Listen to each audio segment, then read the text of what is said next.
Volodymyr Zelensky ayaa ammaanay ciidamada difaaca magaalada la go'doomiyay Mariupol, taasoo ciidamada Ruushka ay duqeyn ka wadeen tan iyo markii uu kusoo duulay Ukraine. Khudbadiisa habeenlaha waxa uu ku sheegay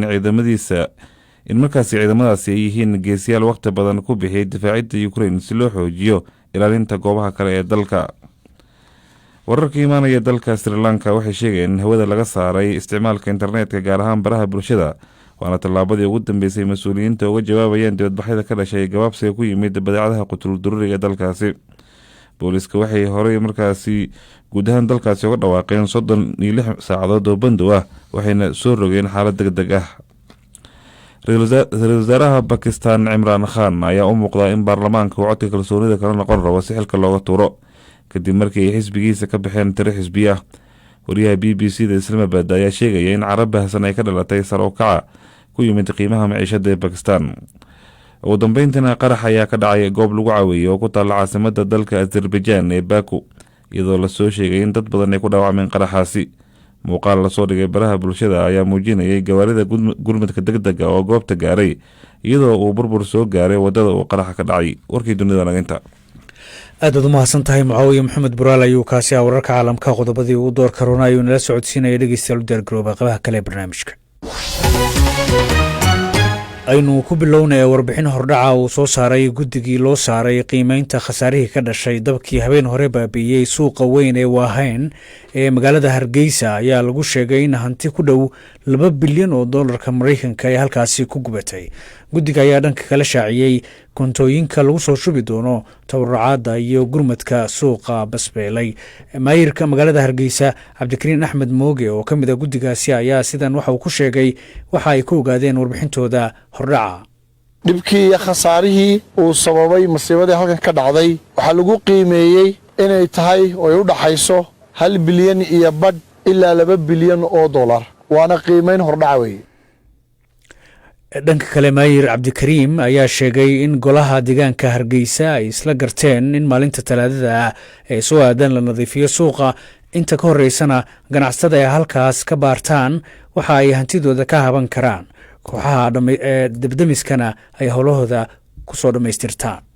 maamulka dowladda hoose ee caasimadda Hargeysa oo isaguna yeeshay kalfadhi aan caadi ahayn waxaa la go'aamiyey in maalinta Salaasada oo ku beegan 5 bisha Afraad 2022 suuqan dhibta badan ee ka dhacday la nadiifiyo, xalliyaale wixii dabku ka tagayna laga qaado, wadooyinkana la furo. waxaa labada cisho loo bixiyey si dadkii dhibtu u gaadhay hadiiba waxaan meeshan ku hadheen inay labada cisho ka urursadaan, sidoo kalena caaga iyo marada gubatay ee weli looga sii shakisan yahay inuu dabki jiro markaas loo hubiyo. dhanka kalena wasaaradda howlaha guud iyo guriyeynta ee Jamhuuriyadda Guunistaageeda ku dhawaaqday Soomaaliland ayaa sheegtay in dabku baabi'iyey ku dhawaad 10,000 oo mitir oo isku wareega hase yeeshee dadaal badan la geliyey sidii dabkaasi loo xakameyn lahaa. Cabdulaahi Abukar Cismaan ayaa ballan qaaday waa wasiirka wasaaraddaasi in la samayn doono hanaan loo adeegsan doono badqabka suuqyada iyo la dagaalanka dabka si mustaqbalka looga gaashaanto musiibadan oo kale inay dib u soo laabato. haddaba goorsi horeysay wasiir Cabdulaahi u warramay wariye Xasan Galayr oo Hargeysa jooga. waa run wasaaraddan howlaha guud ee guryeynta iyo dhulku wasaaradda farsamo inta badan dowladaha hoose waxay ka caawisaa nidaamka qorsheynta magaalada. qorshaha magaaladuna waxa qayb ka ah waxa loo yaqaano fire and safety procedureska loo raaco. qayla xalay hawsha waa lagu jiray. maanta waxaan rajeynayaa guddidii dhaqaalaha in baa kulantay, guddi farsamo oo maanta kulantay ma jirto. laakiin marka waxaan xog ka siin karaa ilaa hadda waxyaabahan wasaaradahan noo qabsoomay ilaa xalay ilaa maanta intay hawshan dhacday. maxaa waxyaabaha idii qabsoomay kamid ah markaa? marka hore waxaan isku daynay inaan sugno masaafada ama baaxadda uu gaadhay dabku. inta badan waxaa jira khalad guud baa jiro, dadku waxay leeyihin Hargeysa gubatay. runtii Hargeysa may guban, Hargeysa wax gubto suuqi Waahayn. ilaa hadda dhulkan isleenahay uu gaadhay sidaan maanta sheegnay waxa weeyaan waa dhul masaafadiisu tahay ilaa 999 oo metr square amba u dhigma ilaa up to 9.9 hectare. waxaa kaloo oo kolley imika qorshaha ku jira sidii maaragtay loo hubin lahaa inta meheradooda meesha ku jirta amba inta guryo meesha ku jirtay. reela hadda waxaa noo qabsoomay inaan sugno goobtaas. waxaan is leeyahay baaxadda marka la qiimeeyo iyo sida loogu dadaalay waxaan isleeyahay waxay kaysan kara lahayd haddaan dadaalka shiftiga dowladda iyo shacibka iyo saaxiibada Soomaaliya haddaanay samayn lahayn waxaa intaa ka balaaran dabkaasi gaari lahaa sidaad ogtaan runtii dabku waxa weeyaan waa masiibooyinka ugu khatarta badan leh wadamada ugu xooga roon caalamka sida Turkiga oo kale masiibada ku dhacday wadamo ay u soo gurmaday inagana wadamo ay nolol saaxiibo oo sida Ethiopia kale ay noo soo gurmato halkan uga mahadcelinayno marka ilaa hadda waxaan isleeyahay masiibadaas waa khasaare weyn oo baxaalo gaarsiisay laakiin ilaahay fadhigay waxaan aaminsanahay in la dadaalay oo dadaal badan oo juhdi badan oo dhinaca xukuumadda iyo shacabka iyo dhammaan intii ka qayb gashay ay ku mahadsan yihiin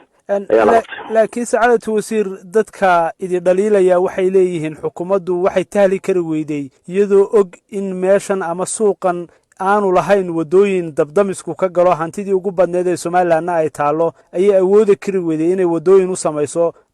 suuqan horta waxaan doonayaa xasan inaan ku sheegto wadooyinku way jiraan laakiin wadooyinku waa lagu ganacsanayay waxaa meesha mara 9 wado labada dhinac iskaga gudban mid soo gashay mid ka baxdaba iyo 2 wado dhexdeeda 12 wado meesha ka samaysan كويتا ودابا waa ganacsanayay suuqna wuxuu noqday suuq ballaaran oo waxaan xusuusanay sideetanaadkii gawaarida dhex mari jirtay dhulka imka wadooyinkaas laakiin intii ka dambeysay ee dalka lagu soo noqday wuxuu noqday suuqa magaalada ugu ballaaran waxaan ogtahay xukuumaddiisa kala dambeysay Soomaaliland intii way dareenka way qabeen sidii wax looga qaban lahaa dhawaan wadadeed ma ka cusub magaalada Hargeysa Cabdikariim Axmed Mooge wuxuu sameeyay in dhex uu qaaday waanu la kulmay waxa kaloo runtii aan isleeyahay idan wala sameeyay laakiin qadar Allah ma baasin karo waxaanan imika kulli la rajeynayaa inaynu masiibada inagu dhacday wax ka barano kulli waxa kaloo inoo qorsheysan in la sameeyo nidaamkii amba wax loo noqon xeerkii dhismaha amba loo yaqaano building codeska oo qayb kamid ah ay noqon doonto waxa loo yaqaano fire and safety chapters ay ku talagalno guri kasta amba maxarad kasta la dhisayo lagu dabaqi doono insha Allah hadaan ka dhigo Soomaaliland wixii ka dambeeya maanta saacadtu wasiir ugu dambeyn waxaa jira suuqyo kale oo sidan oo kale oo Hargeysa ku yaala oo xidhan oo iyaguna aan lahayn meela ay gaadiidka dabdamisku ka galaan haddii uu yimaado dab arrintaasi iyada suuqyada kale maxay idinka qorshaysan wallahi waxaan leeyahay masiibadan dhacday inoo tahay baraarug waxaan leeyahay gudihaan waa laga tashan doonaa waxa laga yeelay Hargeysa quramaha dhammaan suuqyada Soomaaliland hadday noqoto Boorama Hargeysa Wajaale burco xirigaabo ascaanood dhammaan waxaan isleeyahay waxa la sameyn doono procedure isku wada mid ah oo loo wada adeegsan doono insha Allah hadii la khiro xagga badqabkooda iyo la dagaalanka dalka labadaba kaasi waxa uu ahaa Cabdullaahi Abukar Cismaan wasiirka howlaha guud iyo guriyeynta ee Soomaaliland oo warramay Xasan Galayr isla magaalada Hargeysa inuu sii joognay waxa magaaladaasi ay leedahay shirkado dabdamis oo in muddo ah halkaas ka shaqeynaya hase yeeshee qaar ka mid ah shirkadahaasi ayaa sheegay in jiraan caqabado horseeday inaan si buuxda looga faa'iideysan hanaankaas maxamed xaaji Oktoobar waa madaxa shirkadda ka hortagga dabka iyo khataraha ee taas oo Hargeysa laga furay sanadii 2014 maxamed waxa uu warmay wariyaha BBC da Cabdulqaadir Yuusuf Cali oo markii hore weydiiyay guusha 9 sano kadib laga gaaray hanaankaas dabdaminta marka horeeto waxaan ku bilaabayaa anigoo aad uga xun wixii magaalada Hargeysa ka dhacay anigoo dadka dibta ku soo gaadhay iyo guud ahaanba dadka muslimiinta uga tacsiideynaya wixii ka dhacay anigoo dadka ay wax kaga lumeen arrintaasna aan Ilaahay uga baryayo inuu khayr ugu bedelo bisha Ramadaan bilowgeeda su'aashii aad weydiistay waa su'aal muhiim ah waxaan ka gaarnay guul weyn oo runtii shirkadaha waaweyn ama daaraha waaweyn ee magaalada laga dhisayo badankoodu hadda waxay isku qaataan qalabkan dabdamiska haddii noqon lahayd fire alarmka iyo haddii noqon lahayd qalabka kale dhammaantiiba inkastoo aanu jirin sharciyad dhigaysa in inay daaraha lagu sameeyo hadda laga wado magaalada Hargeysa iyo wadanka guud ahaanba haddana shirkadaha waaweyn way qaataan oo guul weyn oo ka gaarnay arrimaha dabdamiska qalabkan soo laguma talagelin guryaha dabka iska celin kara maya waxa loogu talagalay meel kasto ganacsi adduunyadu in la helo qalab adigu dabku intaadu bilaaban aad kula dagaalamayso oo ahaamaha yareeyay dabdamiska ama digaha kaaga digaya intaanu dabdhicin laakiin dabku wuxuu dhibaato leeyahay walaalo marka uu dabku fido ee aad waxba ka qaban kar weydo ayuu dabku dhibaatada keenaa laakiin waxa weeyaan qof ayaad arkaysaa meherad weyn leh xoolo u yaalaan oo isagu ka cagidaya inuu haantaa yar ama maaragtay qalabkan dabdamiska ee uriya oo aan qiimo badan ku fadhiyin inuu soo dhigto iyagoo u qaadanaya in ay arrintu tahay sidii hore ee dukaankii laambada yara ku taalay.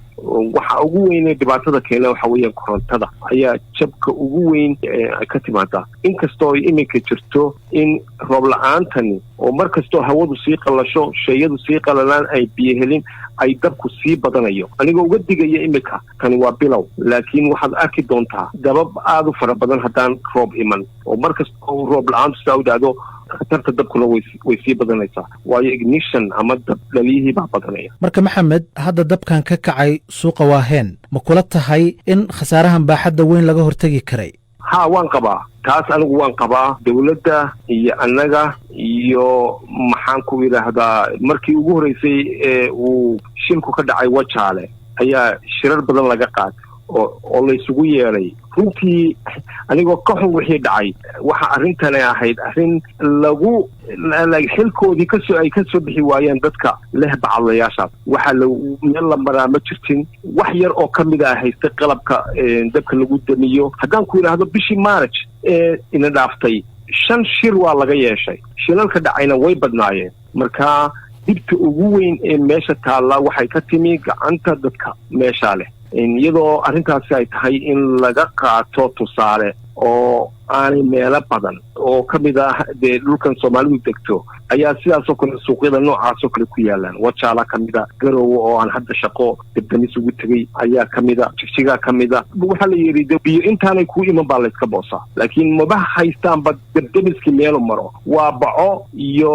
mariyo waa wixii dabka kaalmeynaya waa shidaalkii dabka ayaa meesha yaala marka ka hortagba ma jirin haddii ka hortag jiri lahaa yes waa laga hortagi lahaa khasaaruhu dab u dhacaya berita iyo maanta iyo saadamo dab u dhacaya laakiin khasaaruhu ma aha intan imika uu yahay ma dhacdeen ugu dambeyntii marka maxaa tala ah oo aad soo jeedin lahayd oo la samayn karaa marka dab sidaan oo kale uu qarxo waxaan u soo jeedinayaa dhibta ugu weyn ee haysataa waxa weeyaan dadkan faraha badan leh ku soo yaacaya baabuurtii xanibaya soo daawasho tegaya filinka ka dhiganaya horta inay u baneeyaan ciidamada dabka la dagaalamaya dadka kaalmeynaya inay hawshooda qabsadaan talabaad waxaan u soo jeedinayaa qof kastaaba in uu u diyaar garoobo in masiibo imanayso oo masiibada wixii ay ahayd inuu ka qabto saddexaad meelaha af Soomaaliga lagaga hadlayo kale waxaan u soo jeedinayaa anagoo iminkaba u qornay codsi u qornay oo ilaa madaxweynaha ilaa wasiirka arrimaha gudaha codsi u qornay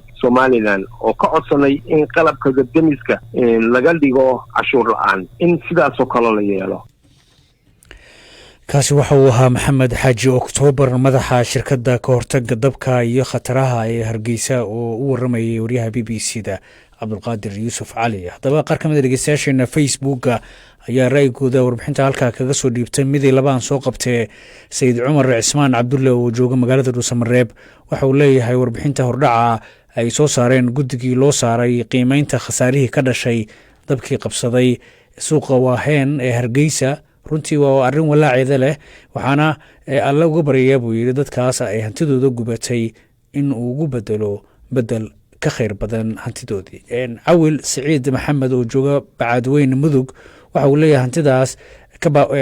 ku gubatay ama ku baabaaday suuqa weyn ee magaalada Hargeysa ee guddigii loo saaray ay sheegeen inay gaarayso $2 bilyan oo dollarka Mareykanka runtii waa arrin aad looga xumaado waxaana dadka hantidaas ay ka burburtay ugu baaqi lahaa inay iska sabraan waayo waa qadar xag rabbi uga timid oo aan cidi celin karin BBC waxaad ka heli kartaa wararkii ugu dambeeyay ee Soomaaliya iyo caalamka oo dhan maalin walba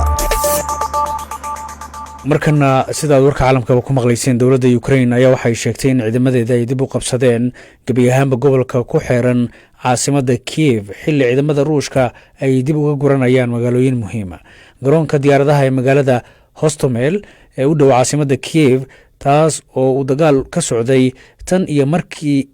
maalintii koowaad ee colaadda ayaa haatan waxaa dib ay ugu soo laabatay gacanta Ukraine faafahinta warkan waxaa isku soo duuday oo nala socodsiinaysa Kawthar Maxamed Cabdullaahi waxa ay soo taraya cadeymaha muujinaya dilalka dadka rayidka ah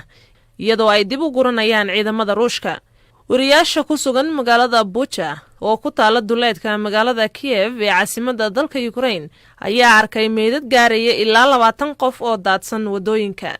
wariyaasha oo booqday goobtaas ayaa sheegay in qaar ka mid ah dadkaasi la dilay ay ku labisnaayeen dharka dadka rayidka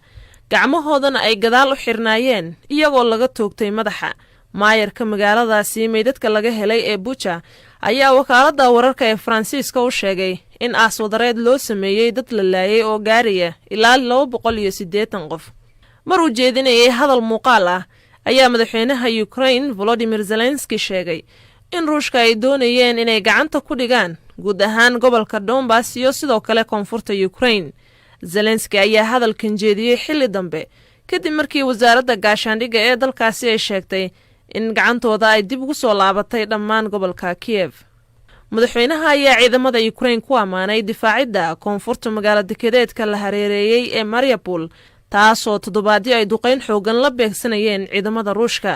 horaantii toddobaadkan Ruushka ayaa shaaciyey inuu yareyn doono howlgalka ay ka wadeen magaalada caasimadda ah ee Kiev iyo waqooyiga magaalada Chernihiv, taa beddelkeedna ay xoogga saari doonaan gobolka bari ee dalka Ukraine. hase yeeshee dowladda Ukraine ayaa sheegtay inay xoojinayso ciidamada ku sugan bariga waddanka.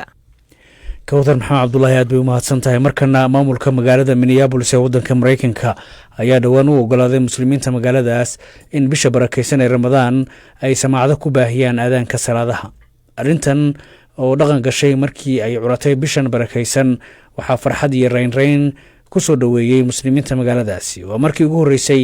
tan iyo 2020 bishan Ramadaan aadaanka salaadaha laga maqli karo magaaladaasi ka midka magaalooyinka ugu waaweyn bartamaha galbeed ee Mareykanka. haddaba arrintan sida ay ku timid waxaanu ka wareysanay Sheekh Tawakal Ismaaciil oo u waramay Siyaad Saciid Saalax. بسم الله الرحمن الرحيم الحمد لله رب العالمين. runtii waa dadaal badan oo la geliyay in dadku ay u arkaan dadna way soo dhaweynayaan dadna way la yaaban yihiin laakiin anagu muhiim bay noo ahayd in shacairta islaamka la muujiyo. waxaan aad ugu mintidayna waqti dheerna juhdi aan u gelinay si masaajidda loogu ogolaan lahaa in aadaanku banaanka u soo baxo.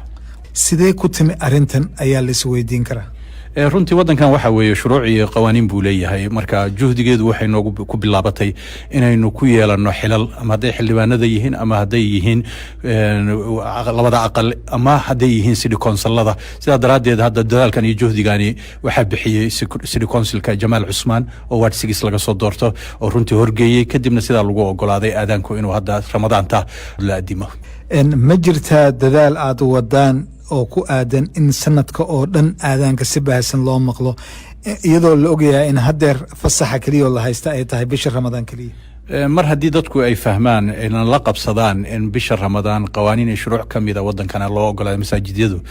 runtii waa arrin aan sii doonayna inaan sii xoojinno in si toos ah loo ogolaado oo masaajidka iyo shacairta islaamku ay ka wada muuqato aadaankii laga wada dhageysan karo dadka su'aalo ka qabana inuu ku soo dhaweeyno fahansiinana waxa uu aadaanka yahay iyo takbiirtiisa iyo waxa ay ka hadlayso iyo waxa dhan aanu fahansiino. marka runtii magaaladu waxay tahay community-gan uu ku xoog badan yahay sidaa daraaddeed waxa weeye hadda wax badan oo islaamofobia badan oo aan ka dadka aan islaamka ahayn sidee u arkaan arrintan maadaama ayagoo xaafadihii degan dhawaaqa aadaanka ay maqlayaan. laba qayboodba masaajidyadu way sameeyaan siyaad saa ula socotid qayb waa qayb xaafadaha masaajidada ku yaalaan afurin bay u sameeyaan dadka deriska way soo dhaweeyaan way kala hadlaan waxa islaamku u yahay sida loo tukanaya la baraa masaajidda kuraas baa loo dhigaa way daawadaan. runtii dadka waxaanu sameynaa juhdi badan oo masaajidada culimadu ay bixiso iyo community-ga sharci ahaana xaq baan u leenahay community meesha degan weeye inaan shacairteena muujisano qawaaniintii sharcuudii dowladda la marinayo kamid ah sidaasaynu ku soo baxday. ugu dambeyntii ma jiraa dadaal lagu doonayo in fasaxyada muslimiinta loo ogolaado ardayda oo kale magaalada Minneapolis iyo khaasatan gobolka Minnesota sida gobolka Washington magaalada Seattle oo kale loogu ogolaaday. runtii in muddaynu ku guda jirnay haddana waxa weeye niman Soomaali ah oo kuraasti ku fadhiya oo xildhibaan ah waa la bushkaraynayaa waxuna waqti bay iska qaadataa haddana coronavirus-kii baa laga soo noqday marka waxaan rajaynaynaa insha allahu tacaala annagoo culimmadii iyo community-gii iyo dadka xilalka noo haya iskaashanaynaba in ciidaha iyo iskuulaadka iyo xiliyaday ku aadan yihiinba la fasaxo. kaasi waxa uu ahaa Sheekh Tawakal Ismaaciil oo u waramayay Siyaad Saciid Saalax.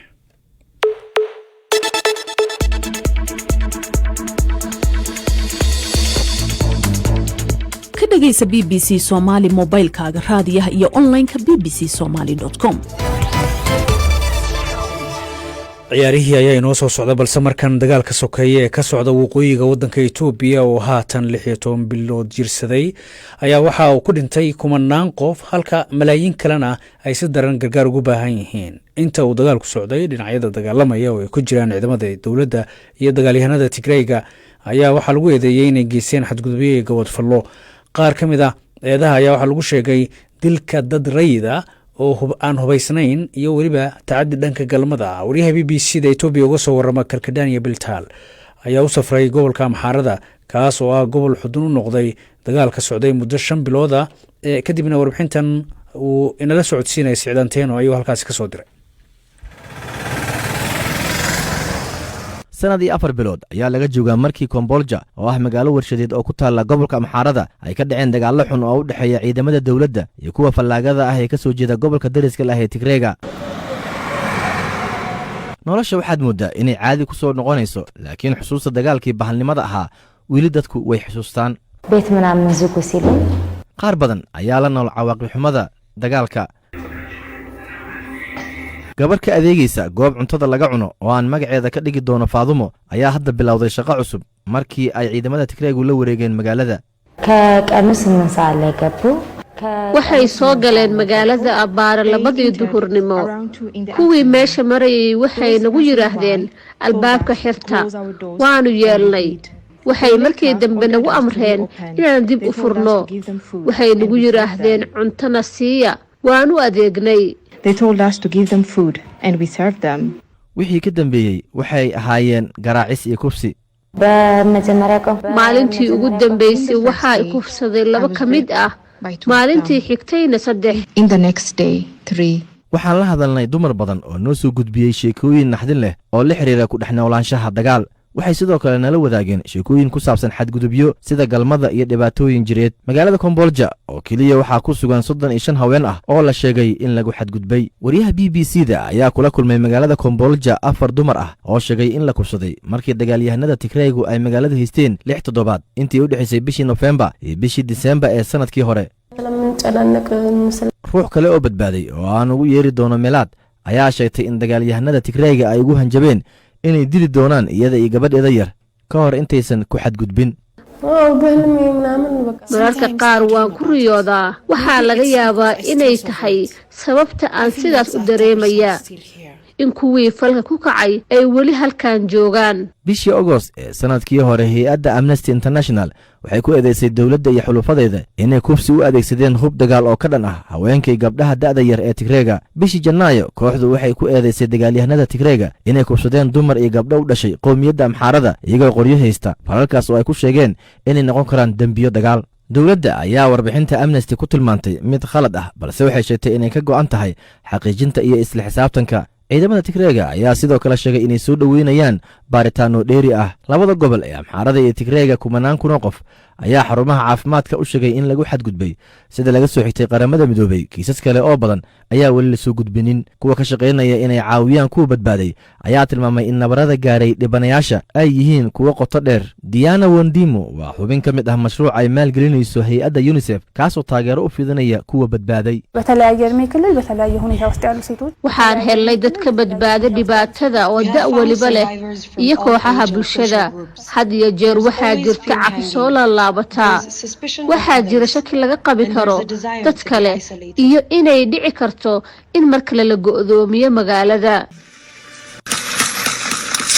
astaamihii dagaalka ayaa weli ka muuqda wadooyinka ismaamulka Amxaarada waxaana magaalooyinka kale naga soo gaaraya war la mid ah kan aan ku aragnay Kombolja. haweeney kale oo aan ugu yeeri doono Zemzem ayaa ku nooleed Mersa oo qiyaastii 100 kiiloomitir dhanka waqooyi ka xigta magaalada. iyada iyo ninkeeda oo ka shaqaynayay dhismaha iyo wiil yar ay dhashay markii ay fallaagada ay gacanta ku haysay aaga. waxay sheegtay inay garaaceen oo ay kubsadeen 2 dagaalyahan ninkeediina ay dileen markii uu isku dayay inuu joojiyo weerarka.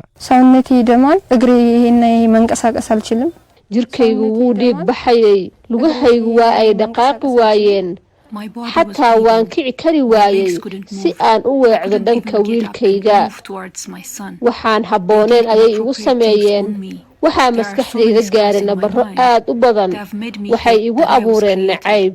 haweenaydani waxay isku dayeysaa inay dib u dhisto nolosheeda hadda magaalada u dhow halkaas oo ay kula saaxiibtay 2 ruux oo kale oo ka badbaaday kufsiga. ciidamada Tigreega ayaan ka soo jawaabin eedeyimihii ay gudbisay BBC-da ee loo soo jeediyey. meelo badan oo kuwan ka mid ah dadka ku nool ayaa waxay isku dayayaan inay ka soo kabtaan waxyeeladii soo gaartay, laakiin qaarkood dhaawaca nafsiga ah ayaa laga yaabaa inaanay weligood ka bogsoon.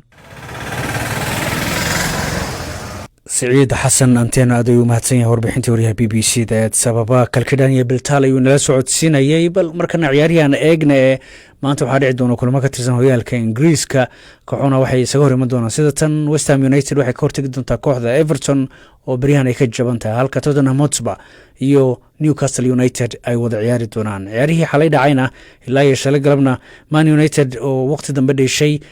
fiidkii xalay waxa ay hal iyo hal isla faheen kooxda Leicester City halka Wolverhampton Wanderers ay laba hal isaga reebtay kooxda Aston Villa. Leeds United iyo Southampton hal iyo hal ay kala baxeen. guuldarada ugu weynse waxay soo gaartay kooxda Chelsea oo garoonkeeda 4-1 looga adkaaday oo Brentford ayaa 4-1 dirtay. Man City 2-1 waxay kaga adkaatay Burnley. Brighton and Hove Albion every ay kala baxeen Norwich. Liverpool 2-1 ay kaga badisay Watford. idaacadina waa naga intaas sidaas iyo nabadgelyo.